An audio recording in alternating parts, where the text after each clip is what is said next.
అందరికీ జై భీమ్. నేల రాలుతున్న రైతన్నను చూస్తే గుండె తరుక్కపోతుందంటూ చిన్న పాట. నేల రాలుతున్న రైతన్నలా చూస్తే గుండె తరుక్కపోతా ఉందో, కంట నీరు ఎరై పారుతుందో. దేశానికే బువ్వ పెట్టేటి రైతన్న ఉరితాడు కేలాడుతుందో, ఈ ఘోరం ఎందుకు జరుగుతుందో. యమలాడ రాజల్ల యాదగిరి నరసన్న 1000 కోట్లు అడిగినాడా, రైతు బాధలు చూడొద్దన్నాడా. రాచకొండల గట్టె ఫిలిం సీట్ల తోరి రైతు బతుకులు మారుతాయా, వారి ఆత్మహత్యలు ఆగుతాయా.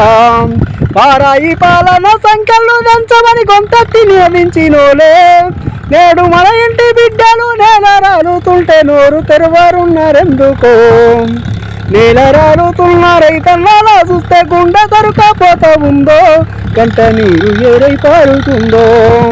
దేశానికే బువ్వ పెట్టేటి రైతన్న ఉరితాడు కేలాడుతుందో, ఈ ఘోరం ఎందుకు జరుగుతుందో.